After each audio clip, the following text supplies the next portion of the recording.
Welcome aboard Just Jets with your captain, Matt O'Leary. Buckle up and enjoy the ride.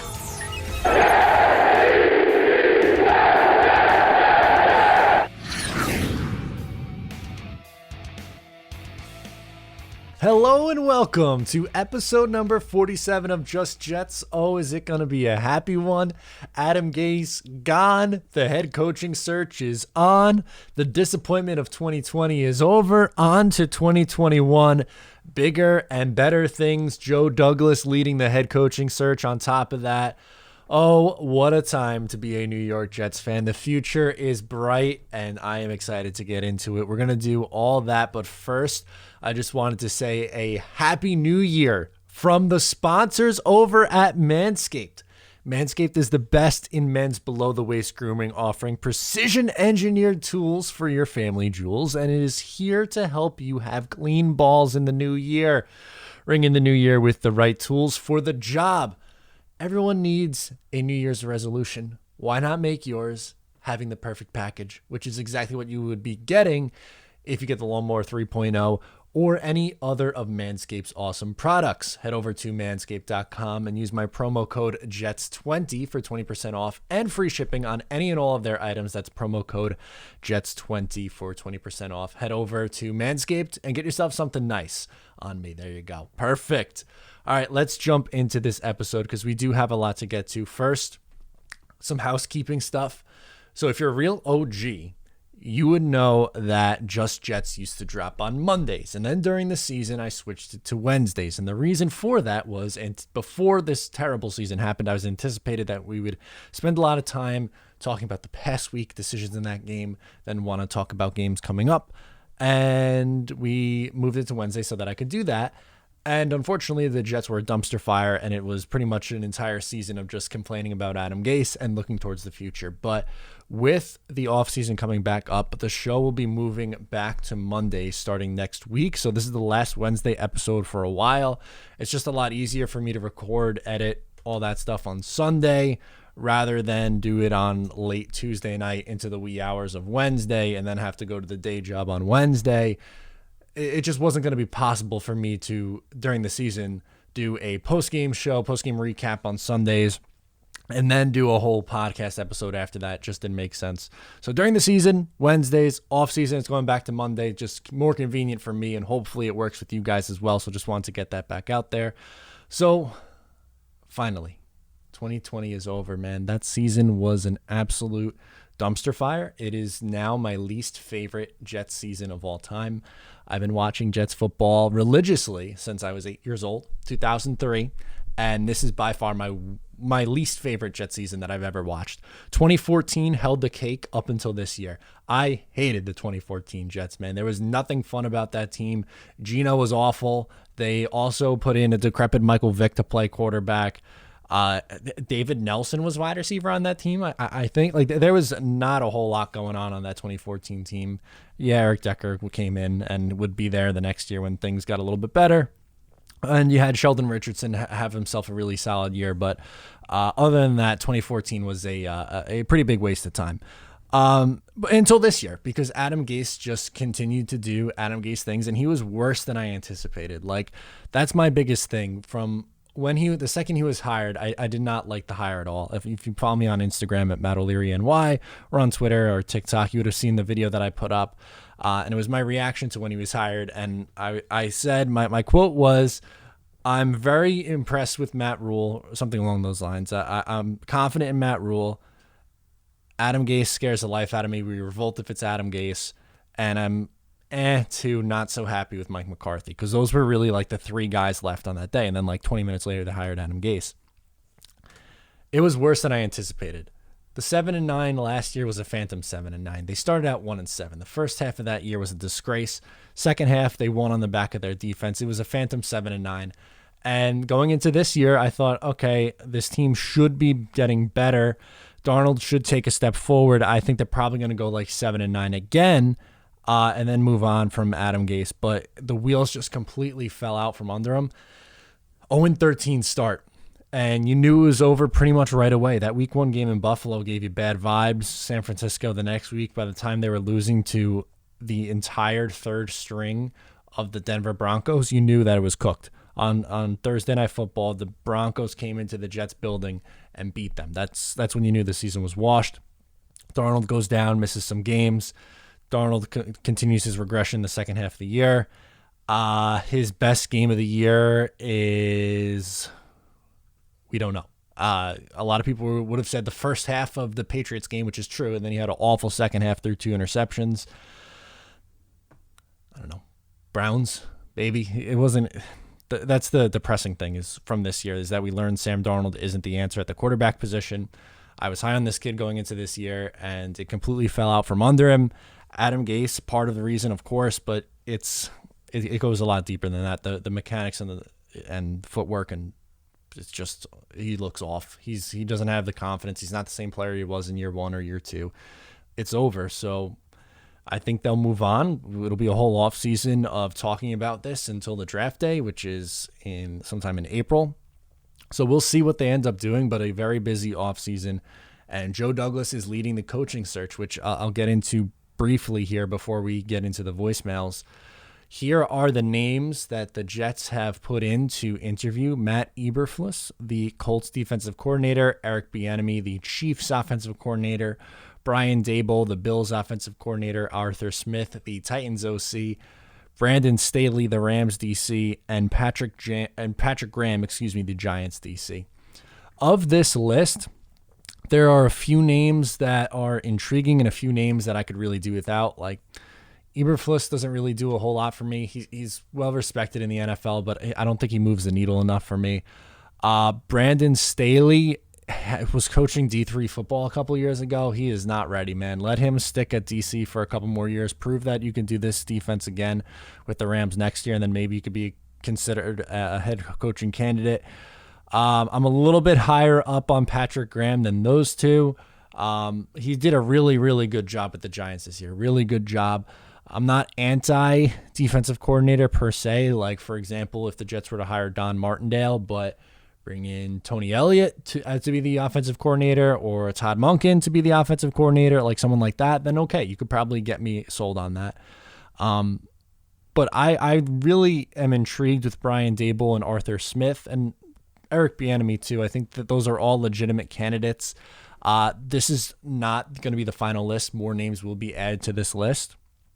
I would hope that Joe Brady is going to find his way onto this list. I hope that they check in again with Matt Campbell and Pat Fitzgerald.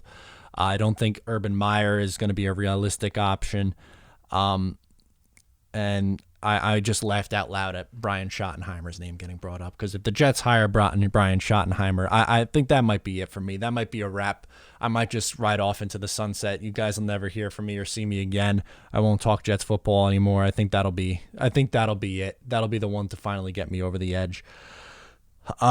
Still clearly not over the 2010 AFC Championship game. Awful offensive coordinator. And he has Russell Wilson. Like, come on, it's Russell doing it out there. It's not Brian Schottenheimer. So of these names that were listed, probably most intrigued with Daboll, Smith, and Bieniemy. Not so much, and Graham to a lesser extent, I guess. But Matt Campbell to me should be far and away one of the lead guys in this. I would really be interested in Joe Brady also. He gives me strong Sean McVay vibes. It's going to be a long off season. There's going to be a lot of names, a lot of rumors, so don't buy into anything just yet. We could take this at face value for the Jets are casting a wide net. There's going to be so many cliches during this, man. It's going to be all, they're casting a wide net, a leader of men, a CEO of football, players love playing for him. How many cliches are we going to hear when this head coaching search is going on? But we'll see what ends up happening. But, you know, with that, it's going to be, this is just the very beginning. Don't expect something soon. It's going to take a couple of weeks to get this through, and we'll talk through it over the next couple of weeks. And in your voicemails coming up in a little bit here, you guys ask a lot of questions, which is all good. I'm all about it. So with that, how about we get into those voicemails now? First one is from Nick in Georgia, who wants to talk about Sam Darnold. Hey, man, it's Nick from Georgia. I just want to say your live analysis with Ryan and Green Bean was spot on. Thank you. Watching you guys. Did a great job. looking forward to watching you guys during the national championship game because it made the game so much more enjoyable. So, getting to my question, I really want to talk about Sam Darnold. I mean, if you had asked me last week about our situation, I would have been okay with keeping Darnold and building around him, but would have still leaned towards drafting a quarterback. Now I'm really far from wanting to keep Darnold, and it's sad because I mean you can tell he cares and just trying. But it's not going to work for him. It's not going to work for New York, unfortunately. He's playing the Patriots for a beat-up squad. He made Cam Newton look like a better quarterback than him on the field, and that's been hard this season. So, with all that being said, you've talked a little bit about trade situations, but I want to know where you currently stand on his value and potential landing spots as it stands right now. I don't think he could go in the first round. I think second round is his cap, but maybe you never know with maybe a team like the Saints in the late first round. But I'd love to hear what your thoughts are. Thanks for everything, man. Go Jets.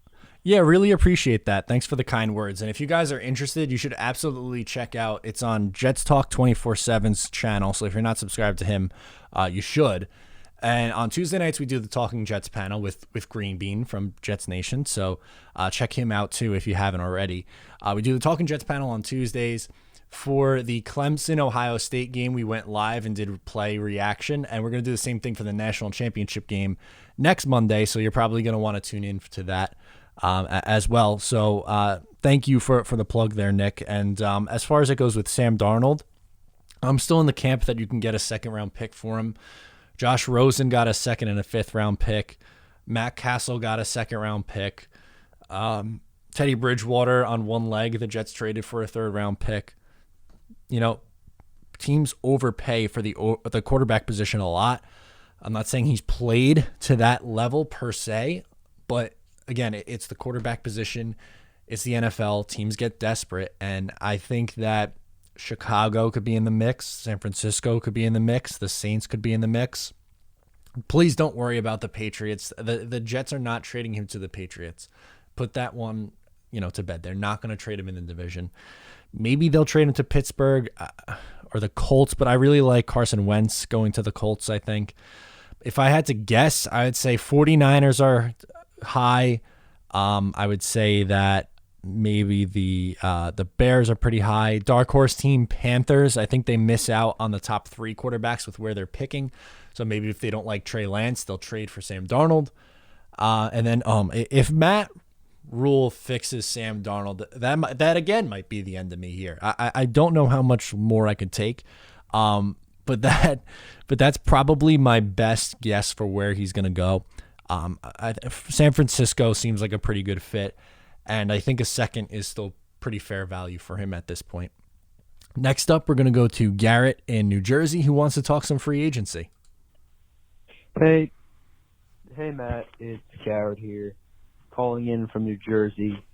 I just had a quick question for you. So I was wondering who you were thinking the Jets may pursue in this up-and-coming free agency. Ooh. It's been a long time since we've heard your thoughts on that. Yeah. Do you still think the Jets have a shot at Allen Robinson or Kenny Golladay my most concern is obviously the receiving core. Okay. And I just want to know what your thoughts on that and how you think we can fix that up. Also, I'm ecstatic. Just got the news. Gase gone. Go Jets. Hopefully it's a better decade than it was before. Thanks, Matt. Have a good one. Yeah, thank you so much for checking in, Garrett. I still think the Jets are going to be active in free agency when looking at the wide receiver position.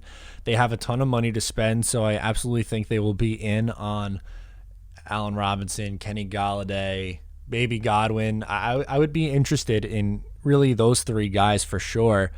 My favorite of the bunch is Allen Robinson, but I would be in on anyone. I just don't want Juju, man. I'm all set with Juju, I think.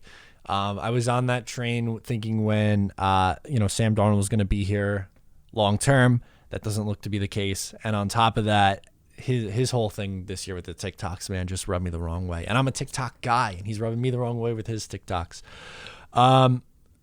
Robinson's so underrated. I know he's a little bit older than someone like Godwin, but he's head and shoulders better. So I would sign up for like 4 years at $17, $18 million, somewhere in that range. I think he's that good of a player.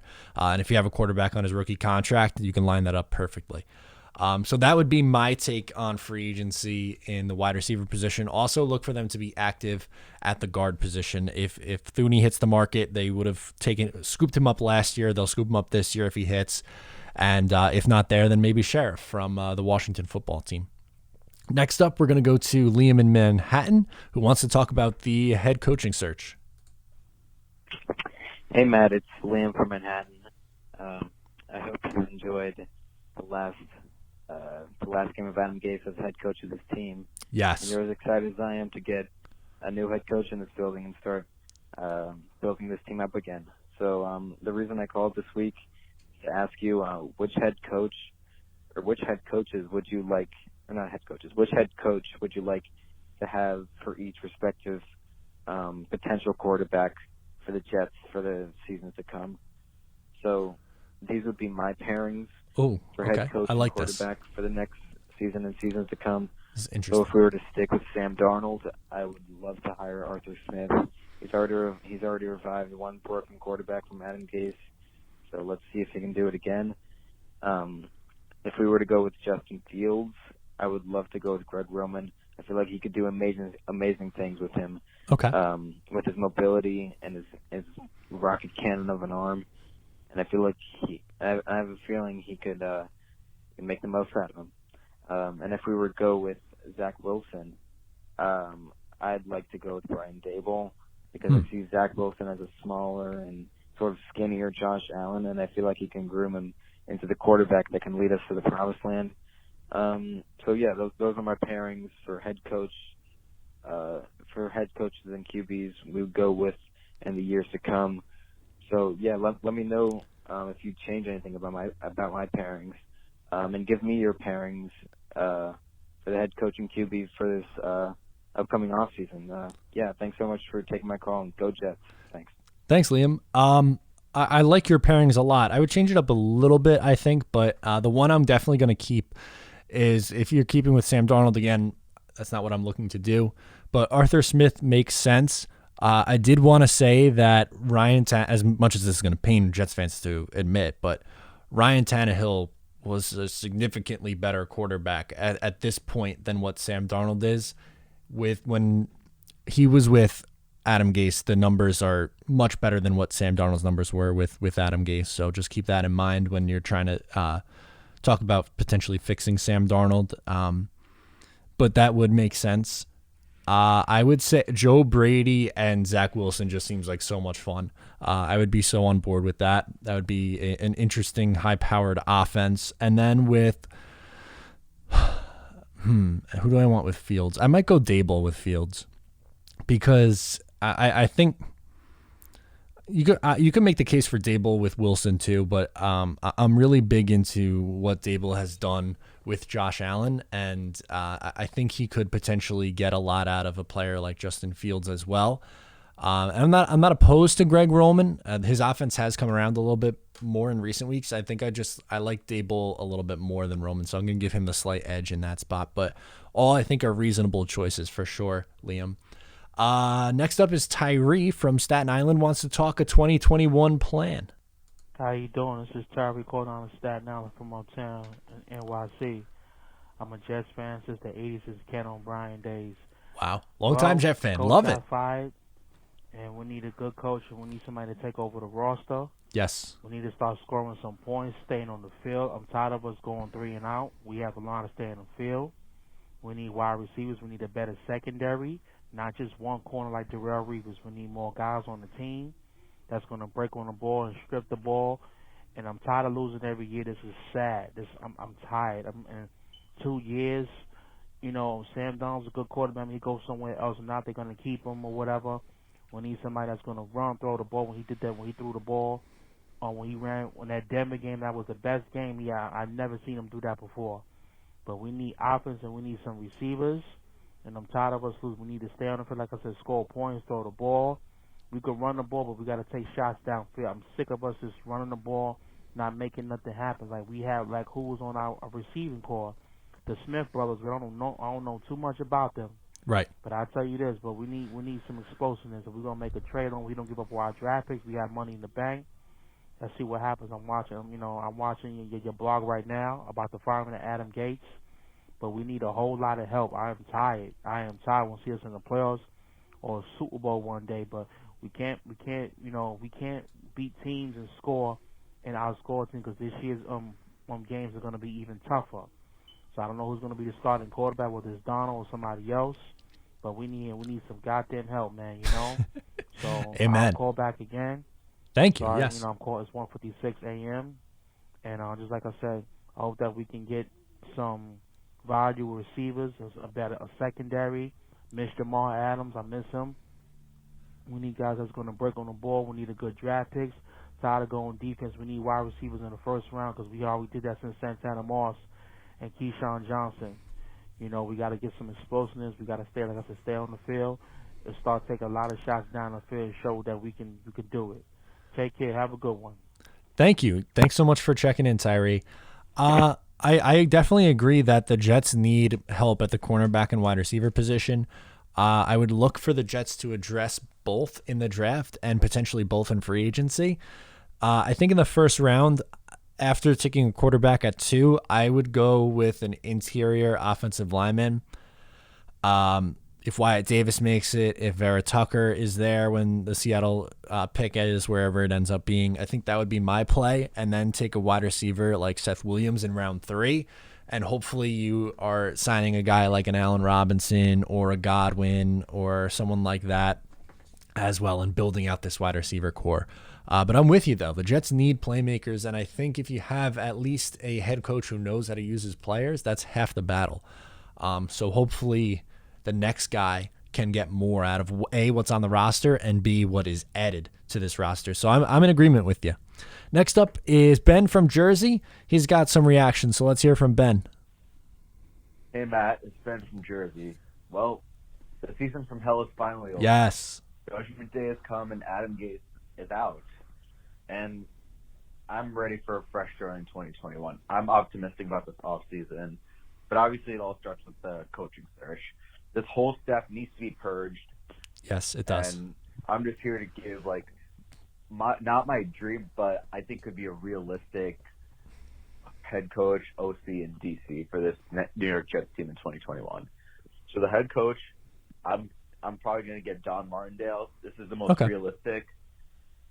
Agree. Because Joe Douglas worked with Don Martindale from the time in Baltimore, and he loves taking guys from his former teams. And since Martindale became the DC of the Ravens in 2018, they've always had an elite defense. They've been in the playoffs those past 3 years, including this year. And I just feel like it would be a great coach. I think Douglas goes for his good friend in Martindale here and really tries to bring in a new face to try to change this team around. Next guy, I'm taking Tony Elliott as our OC. I like that a lot. From Clemson. So I don't know how realistic this would be, but I just heard a report that Martindale would take Elliott as his OC if he had a preference.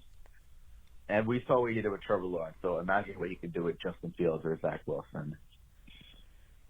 Our defensive coordinator, I'm probably going to take Marvin Lewis, actually, former head coach of the Bengals. I like him as a DC. I've had my concerns about him considering that he won no playoff games as a head coach. But he did run an elite defense, and I mean an elite defense in Baltimore from 96 to 2001. In 2000, they allowed 970 rushing yards, which was the least of all time, and 165 points, which is also the lowest of all time. In that Super Bowl, they won their first Super Bowl and held the Giants to only 7 points. There's some guys who are just not meant to be coaches and are meant to be coordinators, and Marvin Lewis is a perfect example of that. If we get these 3 guys on our coaching staff, I feel like it would be definitely a game changer. All respected guys. Agree. And people that the players would just love. That's just my preference for what a realistic coaching staff would be like. Please let me know your thoughts. And always, go Jets. Go Jets. Yeah, Don Martindale isn't my favorite candidate. I'm not anti-Don Martindale, but if you can tell me we can get him with that staff, hell yeah, sign me up. I think that would be a massive improvement over what we've seen. And everyone seems to love Martindale, who's played for him. It makes sense with the connection with Douglas. Tony Elliott's done a great job in college. I think he can make that next step. And Marvin Lewis is a really good option, especially if the Jets go with someone who hasn't been a head coach before. Bieniemy, Arthur Smith, Brian Dable, Joe Brady, and pair a Marvin Lewis, Dan Quinn, Wade Phillips. Phillips a little older at this point, but you get the idea. A defensive-minded former head coach with them, that makes so much sense. So I'm with you 100% on this. I really like those guys, and I think that would be a great staff, Ben. I really do. Phil in Brooklyn's up next. He's got some reaction of his own. Hey, Matt, it's Phil from Brooklyn, New York. We did it. We finally did it. 2 years of Adam Gase down the drain. We did it. Wow. It feels good. It really does. I'm so happy I don't have to listen to those interviews. You know, the soul, whatever. It's finally over. It is. Todd Bowles and Adam Gase. If I had to choose, I'm going Todd Bowles. That's not really my question. Yeah, probably. I didn't really let. I thought he seemed very nice. And I guess Adam Gase did too, but there's something about Todd Bowles I liked so much more. But my question for you, next time you do a game review, who's going to be the quarterback? You know, is it Sam? I don't think it's going to be Sam Darnold. I don't. No, I don't think so. You do either. No. My question for you is, can you list 3 head coaches that is possible, that could actually happen? 3 head coach candidates that you could see actually happening. Okay. Thank you, and we did it. We did it, Matt. Go Jets. We made it through in 2020, barely by the skin of our teeth. All right, 3 realistic head coaching candidates. We just talked about them, but Don Martindale has to make that list. That, to me, sounds pretty realistic. I think Brian Dable is realistic as well. Makes sense, man. He's bald like Joe Douglas, too. The couple of bald football guys running this team, seeing what he did with Josh Allen, I think that would make sense.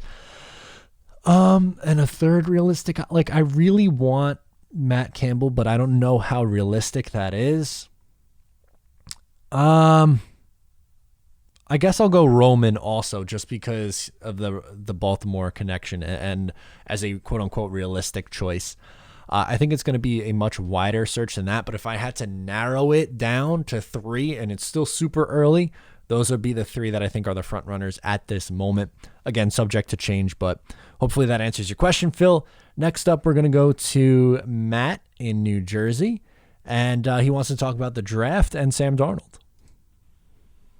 Hey, Matt. It's Matt. First time caller out of New Jersey. Hey, welcome. Oh, boy. It's been a long season. Yes. Finally, Gase is out of here, and we can actually get something going this upcoming season. I've got a question for you about the draft in regards to what we're going to do with Sam Darnold. I'm for taking a quarterback at 2, and I want to know your thoughts on potentially packaging Sam and maybe a 4th and sending him over to Indianapolis or Pittsburgh in exchange for a first. That gives us 3 picks in the first round, gives us a lot of options as to who we can end up taking. This way we can maybe get a tackle or guard like Vera Tucker or Darisaw, and then a corner like Darian Kendrick or Sean Wade, depending on where Indianapolis and Pittsburgh end up finishing in the playoffs and who falls. That would let us take either a solid edge or a solid receiver with the 34th pick. Maybe if we go the Justin Fields route, we can do Chris Olave. Maybe Jason Owe falls to us. Let me know what you think. Love your content. Keep up the great work, and go Jets. Thank you. You sold me. I like that. If I can give up a 4th round pick and get back up into the first with Sam Darnold, so essentially you're giving a second, because that's what I think you'd get for Sam Darnold, and a 4th to get a late first, then yeah, hell yeah, that's awesome. Then you still have your second, which is early. That's going to be what, 4 picks in the top 35, 34? If they would be willing to do that, yes, absolutely sign me up for that as well. Interior offensive line, corner, edge, wide receiver, load up on it in those picks and just go out. build this team the right way. That would be a great way to do it. I'm with you. I really like that idea a lot, Matt. Next up is Nick in Atlanta, and he's got some Gase reaction. Let's hear from Nick. Hey, Matt. It's Nick from Atlanta. What's up? I got 4 words to make you smile. Adam Gase was fired. That's it. That's the tweet. That's the voicemail. That's all I had to say. I'm so happy. Oh, thank God. Yes. Every single Jets fan was ecstatic when we got the news. Can't believe it. I cannot believe we had to deal with that, but we did, and he's gone. It's over. Adam Gase is going to go to Alabama and mess some stuff up with Saban. He'll go to New England and mess some stuff up with Bill Belichick. He's out of our lives. That's it. Thank God. Thank you, Nick. Next up is Kyle from Jersey. Wants to talk off-season. Let's do it. Hey, Matt. Kyle calling from the Jersey Shore. Wanted to talk about the incoming off-season and moves the Jets should make, especially around coaching. I really feel that the decision needs to be made by Joe Douglas, not Christopher Johnson, and that the real proof is in the pudding around how he went into our last draft.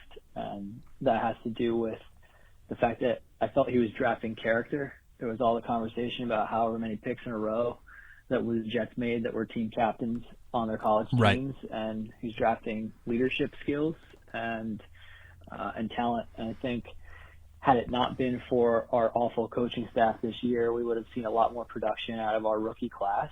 I liked a lot of the picks that we took, and I really think that our staff off the field needs to be the biggest upgrade that we make this season. Obviously, at the top, Adam Gase is not the head coach for the team. I'm glad that he was let go. I think that there are some really good candidates out there that could be head coaches, but I also think we need to upgrade our other staff positions and hire coaches the same way that we drafted last year around a winning mentality, leadership, people that are going to be good influences on the team. Because, in my opinion, the biggest problem over the last several years watching the Jets and being a fan is that we don't retain our best people and we don't hire the right people to help retain them. We've had too many Pro Bowlers and top players leave, Jason Myers and Andre Roberts and Robbie Anderson. I'm okay with Jamal Adams leaving because we got a lot back for him, but we've let some free agent Pro Bowlers leave when I thought we should have retained them. And the other big thing that I wanted your opinion on was, do you feel the Jets have poorly handled the health and conditioning of their players? Last year we had the big thing with Kelechi Osemele. Good question. And I also felt this year that we didn't handle Darnold's injuries the way that we could have. And it felt like Darnold and a lot of other players returned to the field before they were really ready. And I think the reason I'm bringing this up is because no matter who we draft, I think we have to have the right amount of accountability and support on our coaching staff and our training staff to make sure that the players are being able to perform their best week after week. So looking forward to hearing your thoughts. Thanks. Yeah, Kyle, thank you. I agree with a lot of what you said, man. And when you look at what happened to this team that ravished by injuries the last 2 years, but how they handled it, Osemele was bad. Supposedly there was some other issues this year with how injuries were handled. I agree. I don't think Darnold was handled correctly. Mims feel like it was not handled well early on. It happens. Becton, how he got into that game against Denver was ridiculous. Absolutely ridiculous. I don't know. I really think an overhaul of pretty much everything, but that specifically too. Like, that's a great point. When you look at how poorly the injuries have been managed over the last couple of years, they need some big time changes, because you can't put yourself in a situation where you're putting your 23-year-old quarterback in a bad spot, your 21-year-old premier left tackle in a bad spot, and mismanaging injuries, and your young rookie wide receiver. Come on. They got to be better than that. They really do. And it's embarrassing that they're not. So that's something they have to address going into next year. Next up, Dante in Atlanta's got a mock draft for me. Let's talk to Dante. Hey, Matt. It's Dante from Atlanta, Georgia. Long-time listener, first-time caller. Welcome. I did a 7-round mock draft, and I wanted to run it by you to see if you like it. Sure. The first pick is obviously Justin Fields. then Chris Olave with our second first, and Asante Samuel with our pick in the second.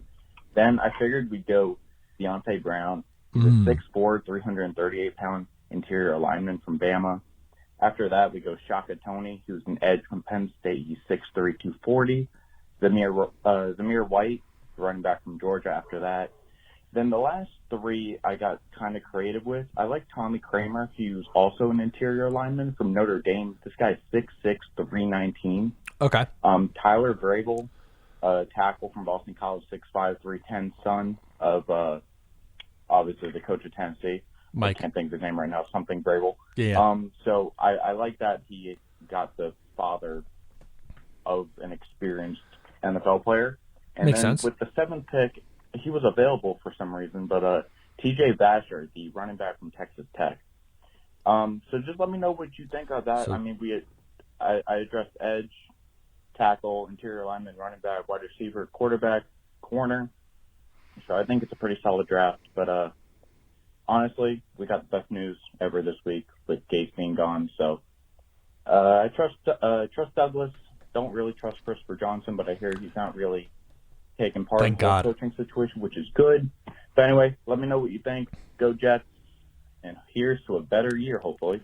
Yeah, absolutely. Thank you for calling in. I like a lot of that. Early on, I love it. My only thing, I don't think I would take two running backs. I'm okay with running back Ty Johnson and LaMichael Pirine attached with either a mid-round running back or a free agent running back like a Jamal Williams, a Marlon Mack, someone like that. A lot of offensive line, which I do like. I am a fan of that. I like Deontay Brown a lot. At my initial thought, so as I was listening to this as it was coming through, it's like, all right, when are we going to get to an interior offensive lineman? And usually I like to go with one either in round 1 or 2, but Deontay Brown in round 3 I think is really good value. So I like it. I think it's a pretty good draft, man. I think if Joe Douglas came away with a similar kind of haul, the Jets would be in good shape. My only thing is, and obviously I don't know what your plan was in free agency because that plays a factor as well, but I think it's a smart way to go into this draft to approach the positions of need and really attack them. So that much I like for sure. Last one, we're going to go to Nick in Long Island, who has some draft questions. Hey, Matt. Nick from Long Island here. I just wanted to ask you, what are the chances of the Jets trading down slim to 5? With the value of maybe the Dolphins trading up for Penei Sewell to 2, and the Bengals possibly trading up. I mean, obviously it's not set in stone that the Falcons might trade down, but if they're getting a lot of picks, why wouldn't the Jets trade down? That's question number 1. And then question number 2 is if Mac Jones lights it up next week in the national championship, would you be okay with the Jets possibly selecting Mac Jones? No. With that Seattle pick, depending on how high it is? I think it's maybe worth a shot. And then my last question is, can you see a running back like Travis Etienne or Najee Harris falling into the second round with the Jets pick, and would you be open to selecting them? Running back has been clearly a problem. The offensive guru clearly liked to run the ball with Frank Gore. I hope we don't see that next year. But anyways, thanks for taking the call, and go Jets. Yeah, few things. I wouldn't trade back, and I wouldn't take Jones, and I'll tell you why. So we'll start with why you don't trade back. So let's say, like you said, Bengals are picking 5. They want to move up to 2 to draft Penei Sewell. Great. Okay. Now, Miami gets on the horn and says, hey, who do you want? Who wants to trade up and get a quarterback? And, teams call and say, hey, I want to move up and I want to take Justin Fields, or I want to take Zach Wilson. And then someone moves up to 3 and takes, let's say, Justin Fields. And then at 4, Atlanta's sitting there and says, Matt Ryan's getting up there in age. We could take a quarterback of the future right here. When is the next time we're going to be picking this high again? Let me take Zach Wilson. And then the Jets are sitting there at 5, and you go, we missed out on the top 3 quarterback prospects after getting the number 2 pick. It's risky. It's too risky. My stance is still the same. Take whichever quarterback is your quarterback 2 at 2.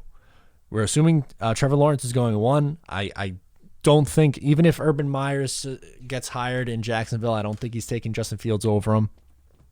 So at that point, like if Joe Douglas says Justin Fields is the next quarterback that I like, take him. Sure, let's build around him. If it's Zach Wilson, okay, great, build around him.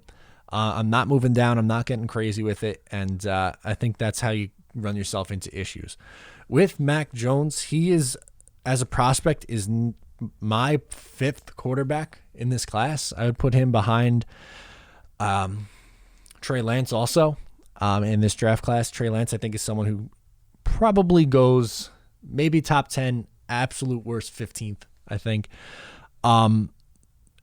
Is a good quarterback prospect, but I would be really, really, really uncomfortable with waiting that long in the late first round to take a player like Mac Jones. That's a super big risk when you have a much more polished prospect in Justin Fields there, and a higher ceiling prospect in Zach Wilson there, and another even higher ceiling prospect that I would put in front of him in Trey Lance.